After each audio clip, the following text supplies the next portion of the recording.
After 12 years of marriage, my husband, who earns tens of millions, fell in love with the new receptionist at his company. She's nearly 40, not as pretty as me, not as fit, but in just 6 months, she's given him enormous emotional value. Erick looked at me wearily and said, "If we divorce, you can have the house, the car." Sandra, can you please just let me go?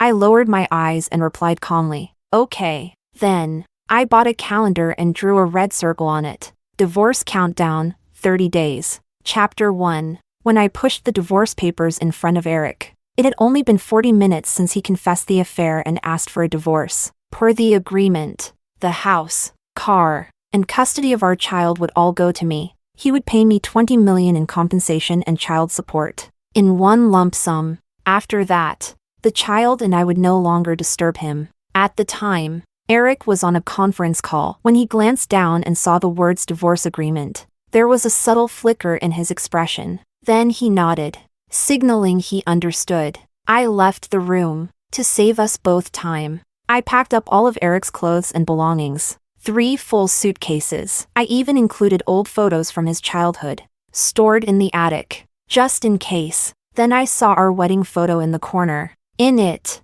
Erick looked handsome and bright. I was smiling radiantly as we embraced under the sun. That was when he used to whisper to me, "Baby, I love you so much. I'm so lucky to have married you." We met in college. Back then, he was a poor student in worn-out canvas shoes. I had many suitors, but it was love at first sight with Erick. He was calm, kind, and beautiful. He had countless qualities I admired. After graduation, we married naturally. He co-founded a company with some friends. When I got pregnant, I became a full-time wife. I gave my all to take care of Erick, our home, and our child. As Erick's business grew, his social dinners and networking events increased too. Amid the chaos of everyday life, I still made time to work out, learn makeup and styling. Erick didn't disappoint either. No matter how busy he was, he would come home, take care of our child, cook dinner.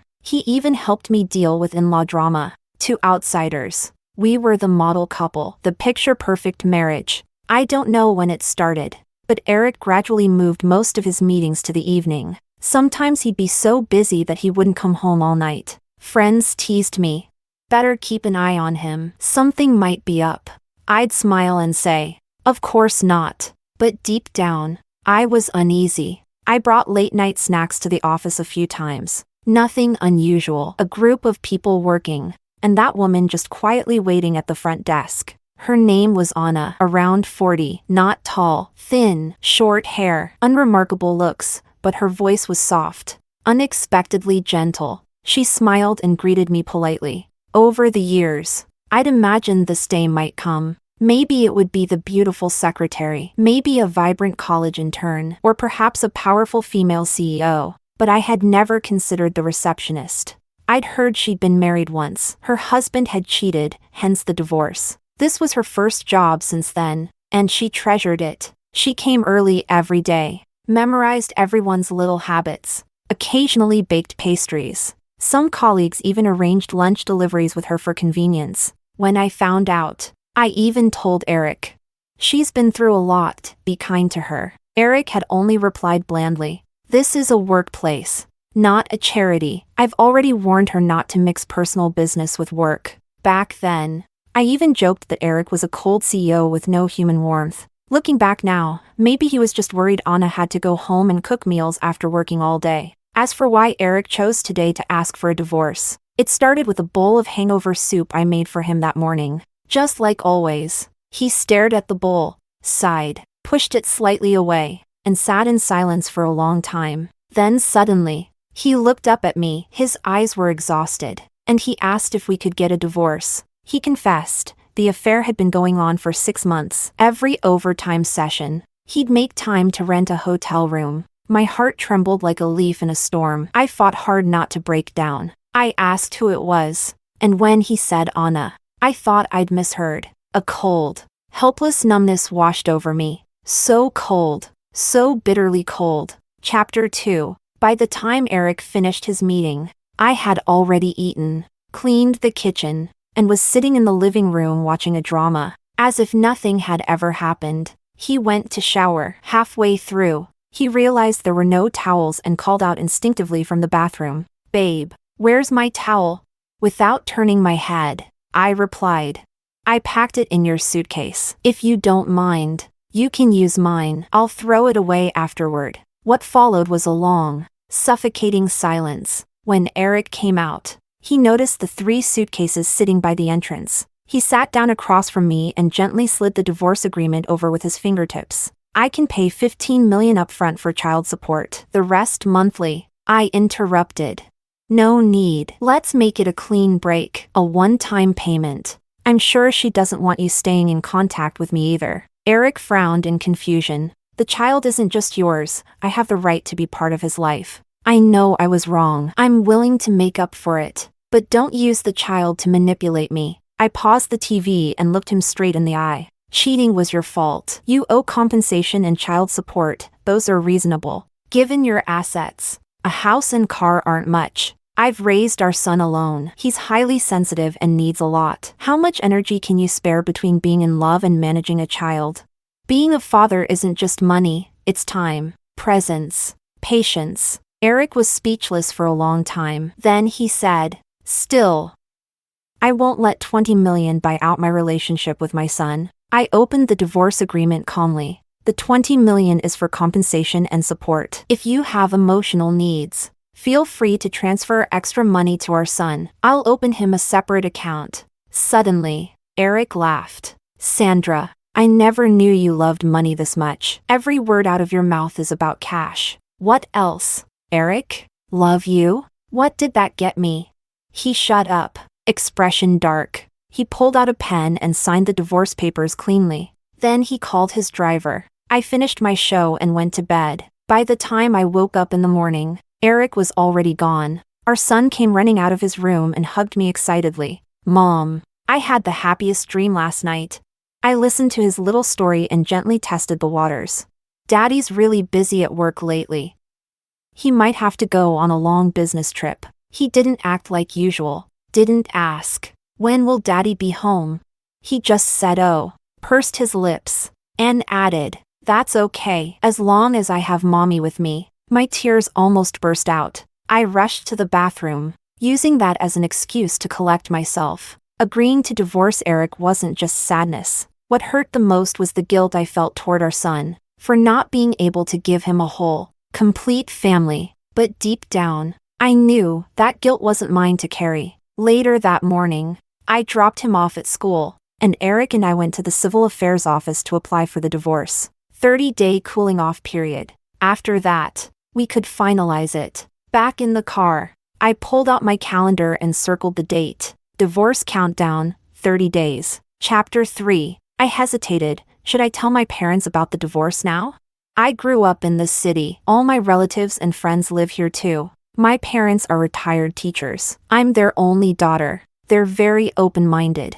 But my dad's health hasn't been great these past 2 years. I originally planned to wait a little longer, but just 2 days later, Erick called. He rarely called me. He preferred WeChat. It was quicker, and I always responded instantly. But last night, I deleted his contact. I picked up. Erick's voice sounded as usual. "Sandra, your mom just called me. She said she made a bunch of dishes tonight and wants us to come over." I was thinking, since your dad's not in great health, maybe we can wait to tell him about the divorce until he recovers. "What time do you want to go? Also, your dad's birthday is next Sunday. I thought maybe I could still go with you." I had still been uncertain, but hearing that, I made my decision. I was going to tell them. "No need," I replied. Erick said, "There's no need to be strong about this. Your dad's health comes first." I answered calmly.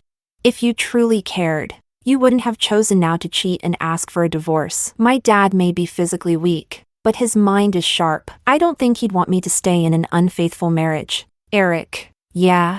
Don't call me again. If you want to see our son, follow the agreement, once a week." The moment he heard that, his tone changed. He dropped the negotiating act. "Sandra, let me say it again. He's my son too. He's my family. But you're the one who gave up the family he belonged to, aren't you? I heard him slam the phone down hard. I hung up too, and forced myself to hold it together. Then I drove straight to the mall. I decided to replace every item Erick liked in the house, the bed sheets, the couch, all the furniture. Everything had to go, and I wanted in-stock items only. Once it was all delivered and arranged, I deep cleaned the house. Then I went to my mother's place. She saw me arrive alone and assumed Erick was just busy. I stayed quiet, nervously called out, "Mom." She immediately noticed something was wrong. She put down what she was doing and just looked at me for a moment, then gently pulled me into her arms. I didn't say anything, but a mother always knows. She felt my pain, my hurt. Without a single word spoken, I told her everything as calmly as I could. She handed me a tissue to wipe my tears. Her voice was soft, steady. "It's okay. Divorce is very common these days. If he couldn't be loyal, it's better you found out sooner. Let it go.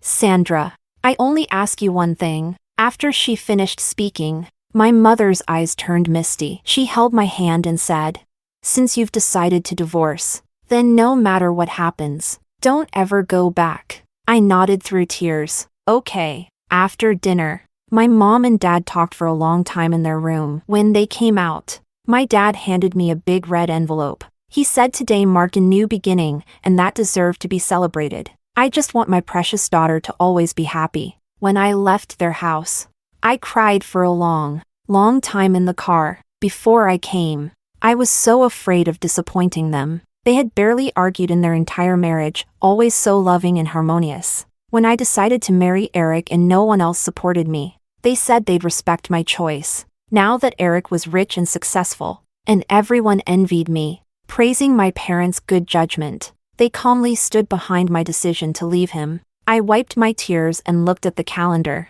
Divorce countdown, 28 days. Chapter 4. When I picked up my son from school, he said Grandpa had called and told him he missed him, asked if he could stay over for a week. He wanted me to take him there. I was stunned for a moment, then brought him home to pack a small suitcase. He was thrilled, saying Grandpa had promised to take him to fly drones. I dropped him off. My mom walked me out. "Sandra, cheer up a little. Go out. Get some air." I got in the car, but she just stood there for a long time, watching me, not going back inside. I opened the car mirror. My face was pale. I looked exhausted. I pulled out my makeup and retouched my face, put on a bold lipstick. Then I went home, packed my things, and left for a week-long trip. I saw people, places, stories. Everything rushed by. When I returned, I felt alive again. I checked the calendar. Divorce countdown,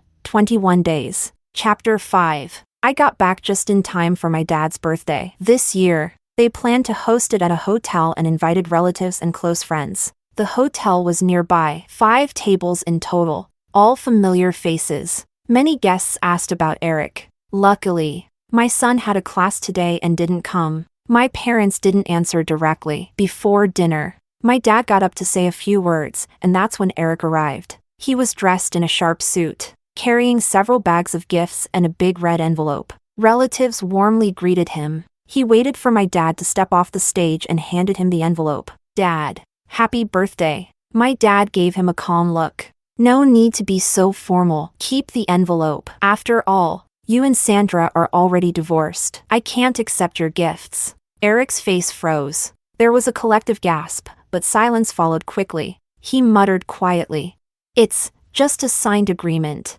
Not final yet." My dad shook his head. "Same thing. It's all the same." Then he turned to the guests and smiled. "Let's eat." Erick stood there awkwardly, clutching the gift bags. My mom politely returned the rest of the things to him. He didn't stay. He left. Once he was gone, no one brought him up again. No more questions. No more gossip. That was good. My mood, too, began to slowly settle, to accept, to move forward. I stopped being Mrs. Erick, and became just Sandra again. Somehow, the building management and concierge at Erick's company had gotten word too. They stopped calling me Mrs. Erick. Now, I was just Sister Sandra. I quickly decided to keep myself busy. I planned to open a cafe. Coincidentally, a shop was being transferred, and I really liked the location and interior, so I signed the lease on the spot. The original staff stayed on, and the shop could continue operating, but I wanted to take some time to adjust the menu and refine the flavors. I also planned to replace the signage and furniture. For now, I marked it as a soft opening. I spent the whole day in the store, finalizing plans and handling logistics. When I got in the car to go home, I glanced at the dashboard calendar. Divorce countdown, 15 days. Chapter 6. Just as I pulled into the parking lot, a girl named Roma from Erick's company called me. She was bubbly and loud, easy to like. She asked if I was busy. When I said I wasn't, she immediately started venting. Sandra, yeah. Are you really divorcing Erick?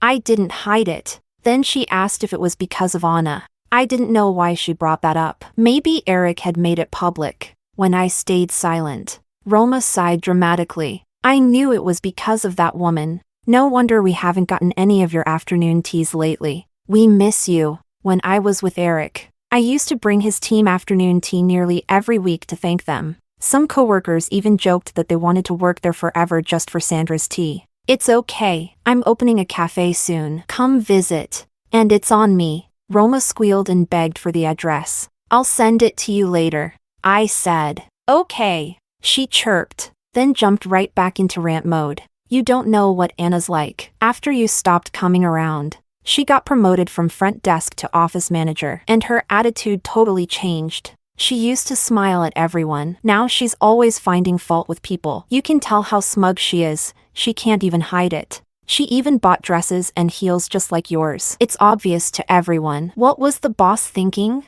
She ended by saying that if it weren't for her mortgage, she'd quit already, sick of the toxic vibe. By the time I got to my door, Roma was still talking. I comforted her a bit and she finally hung up. Honestly, I no longer cared about Anna's situation. Unlike the day Erick told me about the affair when I'd spiraled, desperate to understand what made her so irresistible, now I felt nothing. I opened the door, and to my surprise, I saw Erick's shoes. He was in the living room, playing video games with our son. The moment our son saw me, he shouted excitedly, "Mommy, come play with us. Help me beat Daddy."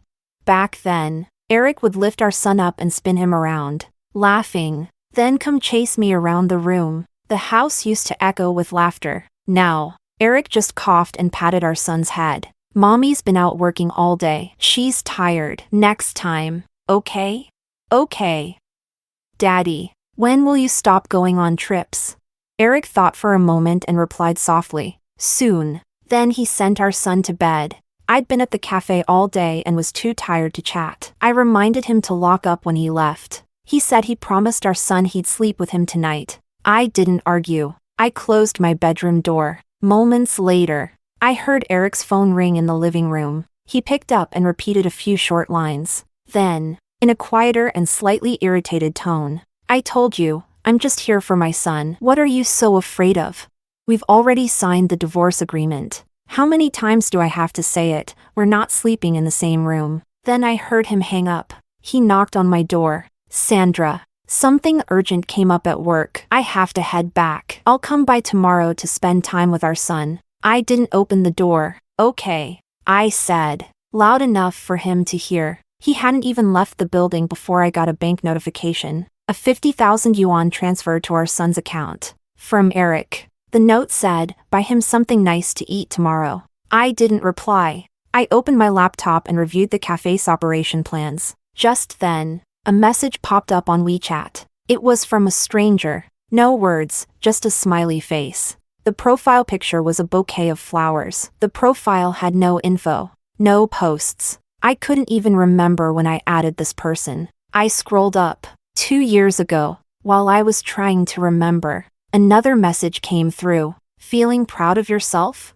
My heart dropped. Instantly, I knew. Anna. But Erick said they'd only known each other for half a year. Why had she had my contact for 2 years? Had she been secretly watching my life this whole time?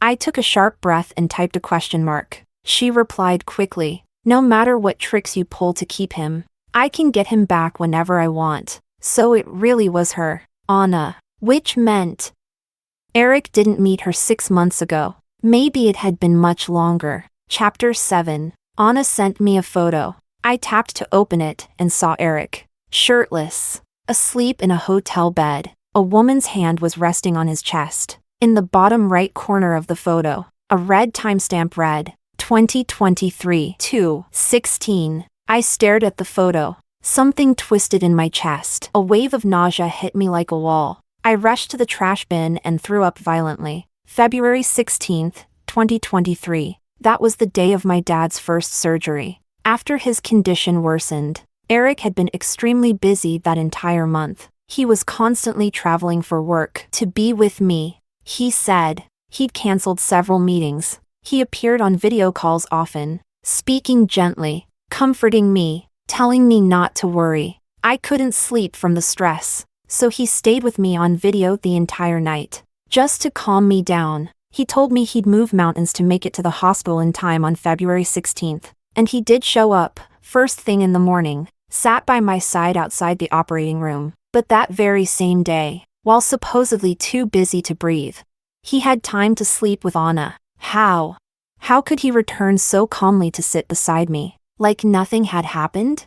I didn't reply to Anna. That only made her bolder. She sent photo after photo, each one marked with a date, our wedding anniversary, our son's birthday. Each time, Erick had spent time with Anna first, then came back to be with us. The nausea grew and grew, until it swallowed my grief whole. Of course, I had thought maybe Erick had grown tired of our peaceful, quiet life. Maybe he'd met some true love in midlife. But no, the truth was, he had already rotted from the inside out. I washed my face in the bathroom, then returned to my desk and saved every photo, one by one. I understood why Anna dared send them now, because Erick's full divorce settlement hadn't cleared yet. So far, he had transferred $8 million. The remaining $12 million, he said, would take some time. The house and car were already under my name, fully paid off, and the agreement clearly stated everything. Once he agreed, there were no disputes. If I started a scandal now, it would damage Erick's company, and that would only hurt me in the long run. Our son might even lose his father entirely. When Erick first asked for a divorce because of his affair, maybe he expected me to cry, to scream, to go crazy. But me? I'm the type who values dignity above all. I would never go berserk at his company. But Anna never expected me to be so calm. She didn't expect I wouldn't even confront Erick. That threw her off, because she knows, the first to lose control is the first to lose. Still, something about all this felt off. Anna had been by Erick's side for so long, hiding so well. Even after joining the company, she'd managed to play the innocent for half a year. So why now? Why couldn't she wait just 2 more weeks until Erick and I officially separated? Why did she lose control over him simply going home to spend time with his son? I checked the time. It wasn't too late. I called Roma. She was out having dinner with a few coworkers and said they were gossiping about Erick and Anna. Everyone had been sharing updates. I learned a few new things. About half a month ago, Erick had too much to drink at a company dinner, and ended up being driven home by a beautiful female CEO from a partner company. Apparently, she'd asked to see Erick again in private a few times since then, and since I hadn't dropped off afternoon tea at the office all week, rumors began swirling that Erick and I had had a fight, with him soon to be officially single. Well, it didn't take long for certain women to throw themselves at him. That's when Anna started to panic. Roma's voice lowered a bit. Sis, you're such a good person. I don't want to hide anything from you. Please don't be upset. I mean, Erick may be handsome, but he's trash. You're gonna find someone way better. Wait, no. Forget that. Who even needs men? You're gonna kill it with your cafe. It's gonna be packed every day, and then, if you feel like it, maybe consider dating again. Haha. Her energy made me laugh, even though I'd been feeling down just moments ago. Thank you, I said. I'll try my best. After hanging up, I checked the time. It was already past midnight. The reminder on my calendar stood out clearly. Divorce countdown, 14 days. Chapter 8. After what Roma told me, I finally understood why Anna was in such a rush to have Erick escort her to the admin department and why her attitude had shifted. With Erick and I divorcing, she thought her time had come. She was ready to move up. But once the word got out, other women started flocking around him. All decent, all attractive, all new. Anna panicked. She was afraid that the duck already in the pot might fly away. She felt threatened. So now she needed to assert herself with blatant power to scare off the competition. This wasn't her first tantrum in the past 2 weeks. And tonight, when she forced Erick to leave, it was clear she knew she had overstepped. That's why she sent me those disgusting photos. She wanted to provoke me. She wanted me to snap, to run to Erick and confront him in a fit of rage, so he'd see me lose control, and she could make me look like the unstable one. Before she sent those pictures, I had genuinely stopped caring. But if she insisted on being disgusting, I'd indulge her. I didn't block her, didn't mute her. The first thing I did was ask Erick to dinner. He hesitated for a second, then agreed. I chose the same restaurant where he had first taken me to celebrate my birthday. It was near the University District. Back then, it was just a small stir-fry joint. Now it had doubled in size. And business was booming. When Erick's luxury car parked out front, it clashed sharply with the old, narrow alley. That meal, all those years ago, was the best he could afford. He'd saved up from countless part-time jobs to buy me a necklace, and to bring me here for dinner. Now I sat across from him,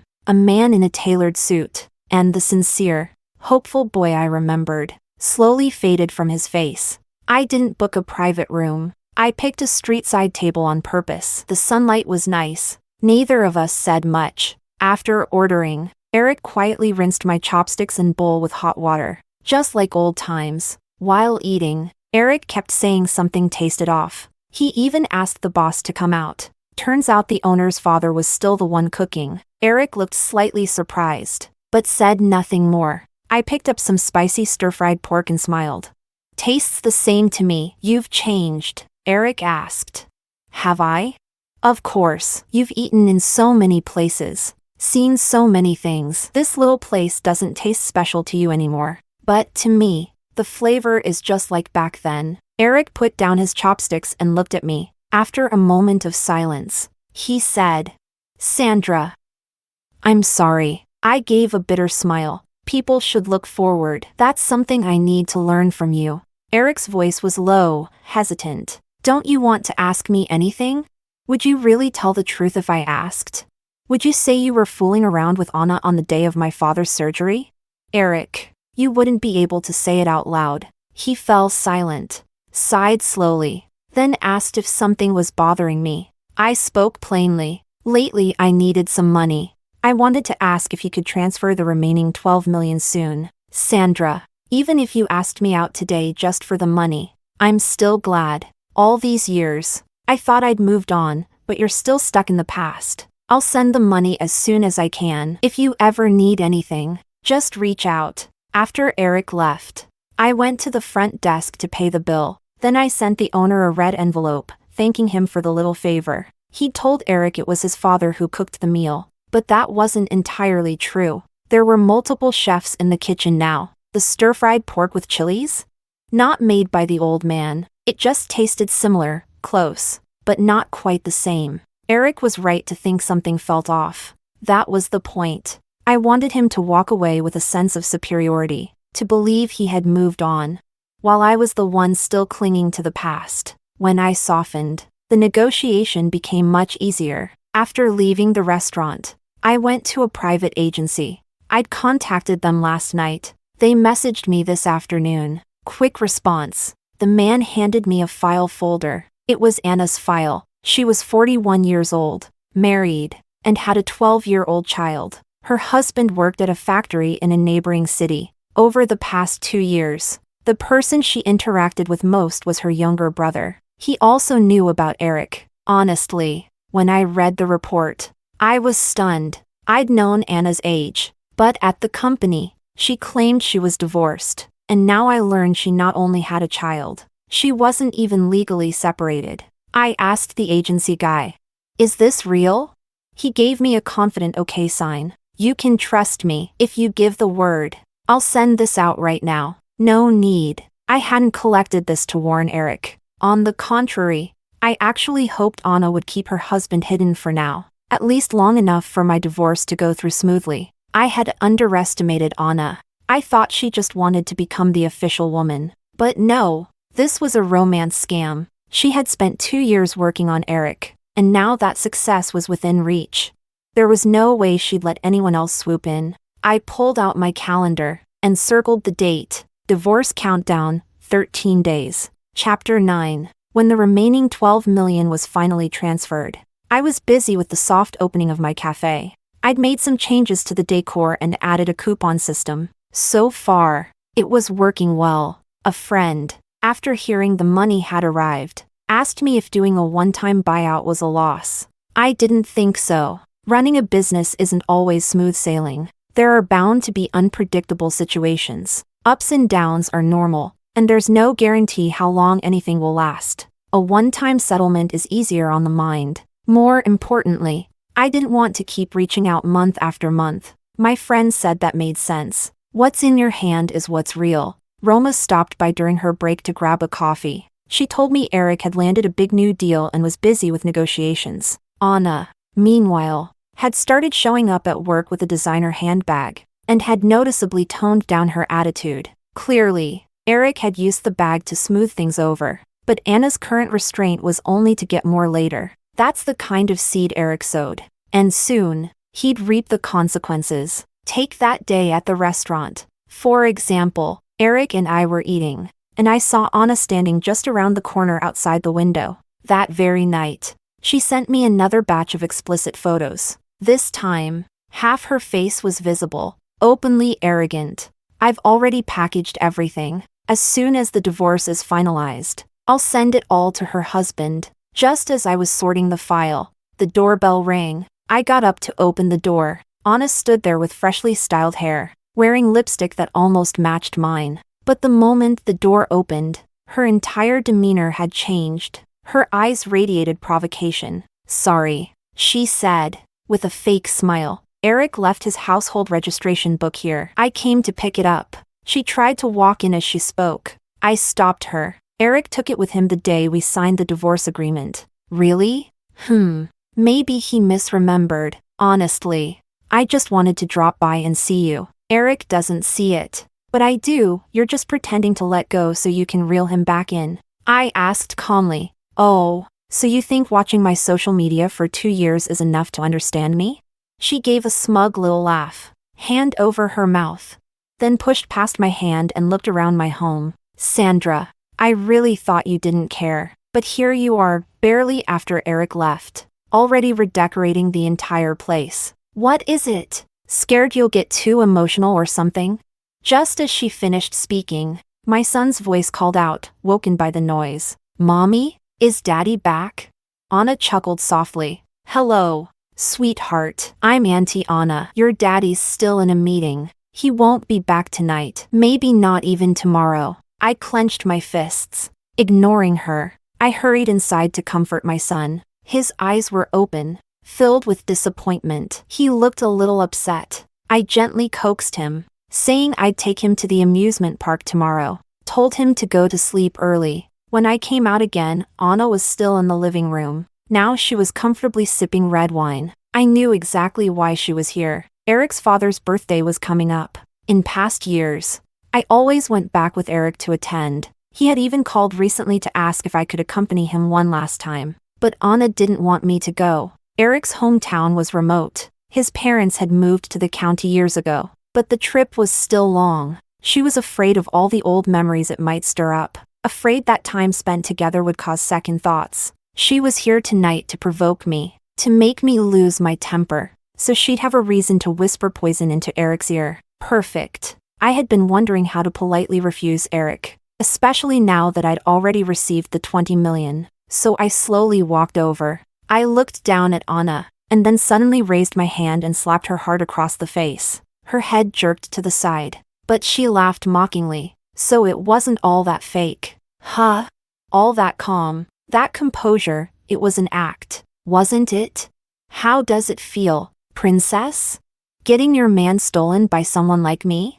I snatched the wine glass from her hand, With one hand, I grabbed her hair. With the other, I covered her mouth. I dragged her straight to the door. She struggled. I threw her out. Anna, you got what you wanted. Go cry to Erick all you like. If one slap's not enough, I'll gladly give you another, for balance. Anna pointed and screamed, calling me a crazy woman. She rolled up her sleeves, ready to rush back at me. I pulled out my phone, ready to record. She froze, then shot me a vicious look. She picked up her purse, took out her phone, and began sobbing as she called Erick. I glanced at the calendar, feeling completely calm. Divorce countdown, 10 days. Chapter 10. Erick called soon after. His voice was restrained, but tinged with displeasure. He asked why I had to hit Anna, even if she was out of line. I could have just kicked her out. Now it had become a mess.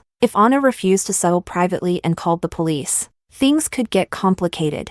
I laughed, then let her call. She trespassed first. Morally, she's the one at fault. As a mistress, did she really not consider the risk of getting slapped when she came to my house to provoke me? She even said things to upset our son, hinting that you wouldn't have time for him. Erick, my son is my bottom line. He should be yours too. Before he could respond, I hung up.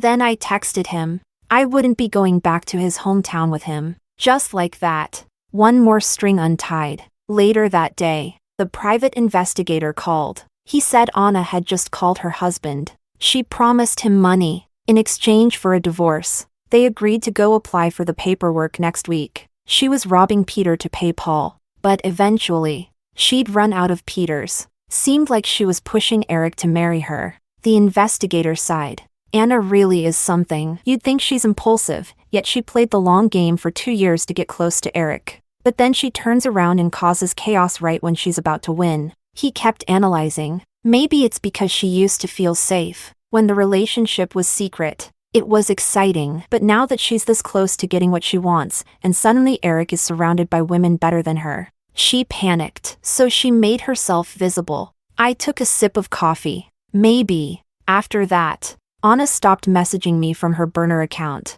Roma dropped by the cafe. She told me Anna had gone to Erick's father's birthday party as his secretary, and afterward, she became much more low-key. Looks like Erick had finally given her a promise. Roma asked me what I thought. Sounds good, I said calmly. Roma gasped. Seriously? You're okay with the mistress winning?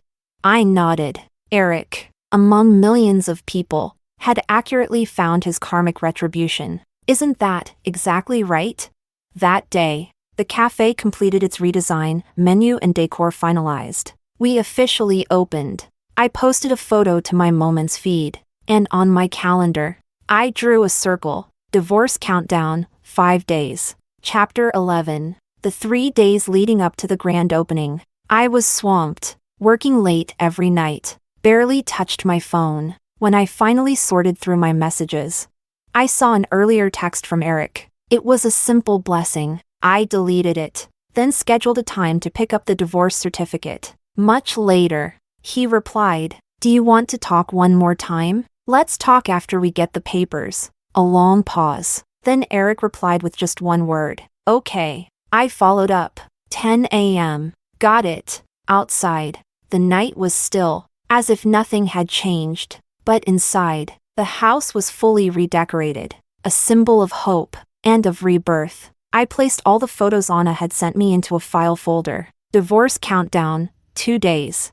On the day of the divorce, I waited at the door for half an hour. Erick finally arrived, rushed and flustered. We exchanged a few polite words, filed the paperwork, received the certificate. He held the divorce document, eyes tinged with loss, but quickly composed himself. "Want to have lunch? I have plans." I didn't look at him again. I walked out the door and mailed every photo Anna had sent me to her husband. Chapter 12. A month later, Roma stopped by again. She said Erick had posted our divorce certificate on his Moments just a couple days after we got it. Captioned, "Feels like a dream." 2 months after that, Roma showed up at my place with a huge bag of snacks. She said she'd originally planned to resign. Her idea was to binge eat to cope. But now, there was no need. She wanted me to eat instead. to celebrate with her. I brought her a cup of coffee. So, what happened? You look way too happy. She burst into laughter. Sis, you have no idea. Just last week, Anna was sneakily announcing she was finally getting her marriage certificate with boss Erick. I even had my resignation letter ready. Then this morning, a man stormed into the office, grabbed Anna and started hitting her, screaming about how she'd been cheating on him. He shouted around asking where Erick was, saying Erick was the homewrecker who ruined his marriage. At first, a few people tried to stop him until the guy pulled out a bunch of photos. Ugh, they were disgusting. After that, people just kind of laughed awkwardly and fake tried to hold him back. Erick was actually in his office the whole time, never came out. Later, the secretary told us the guy was spreading fake images. Security kicked him out. I saw someone tailing him after that, probably a PR rep trying to shut him up. From the looks of it, Erick would no longer be marrying Anna. He hated being lied to, and now, there was a scandal involving him being the other man. Even though he managed to suppress the news, one of the partner companies still caught wind of it. They used it for comparison in their own branding, aimed directly at Erick. His public image tanked. He'd even served as spokesperson for some of the company's older products. All of those promo photos were pulled. To contain the fallout, he paid off Anna's husband to publicly apologize, claiming the photos had been faked. Anna, of course, resigned from the company. Roma said she also finally divorced. Her ex-husband walked away with a large sum of money. Chapter 13. During this time, Erick stopped by a few times to see our child. He looked exhausted. Sometimes, he'd try to stay for dinner. I always turned him down. Once, as he stood at the door, hesitant, he finally asked, Sandra, do you think we could ever start over? I looked at him and shut the door with a click. Every time my best friend called, she tried to set me up with someone new. I politely declined a few times. Right now, making money feels more reliable than romance. Come on, Sandra, you can't give up on love completely. It's not disappointment. I said, I'm not against it. I just don't expect it anymore. Not long after, she brought a very refined man to my cafe. Polite, soft-spoken. We exchanged a few pleasantries, but both of us were too busy, barely had time to chat. My friend grew anxious. Sandra, seriously? He's perfect. You're not even a little tempted? I laughed. Busy. She sighed dramatically in defeat. I lowered my head and continued calculating how much it would cost to open a second cafe. Chapter 14. 6 months later, I saw the man from before post a photo of his marriage certificate. I quietly gave it a like. Sure enough, after that, his company became a frequent customer, said his wife liked the flavor of our coffee. I was still celebrating this new business when things blew up on Erick's side. Rumor was, Anna had shown up at Erick's office in a daze. At first, she was normal, asking what he wanted for lunch. Then, right in front of some investors, she suddenly pulled a knife out of her bag, demanded to know when Erick planned to marry her, then started swinging, smashing desks, chairs, anything in reach. The investors ran for their lives. Roma said the scene was pure chaos. Erick's face turned green with rage. In the end, he called the police. Anna was arrested. Just as things calmed down, Anna's brother showed up with a group of men, demanding Erick give them an explanation. Roma said Erick paid them off, for now, but she guessed, given Anna's brother's thug-like demeanor, it was far from over. Once they taste the money, she said, they'll keep coming back. Within days, a wave of resignations hit the company. People were scared, didn't want to get caught in any crossfire. Roma said she was switching jobs too. Plenty of other companies were offering decent salaries to poach Erick's ex-employees. She couldn't help but laugh. Sis, it's just like that saying, he who wrongs his wife shall lose all his fortune. I remembered the first year Erick and I got married. He bought a charm that said, listen to your wife and you'll prosper. Kept it on his desk. Then one day, it got broken, and he never replaced it. Now, even his face in my memory had gone blurry. Roma hesitated, then asked curiously, Sandra, aren't you even a little curious? How did Erick and Anna even get together in the first place? I answered honestly. I was. But even without Anna, there would have been someone else. Whatever the moment or excuse. He just needed a reason to cheat. After Roma left. Just before I closed the store, Erick showed up. White shirt wrinkled. Smelling of alcohol. He looked terrible, voice hoarse. Sandra, could I get a glass of water?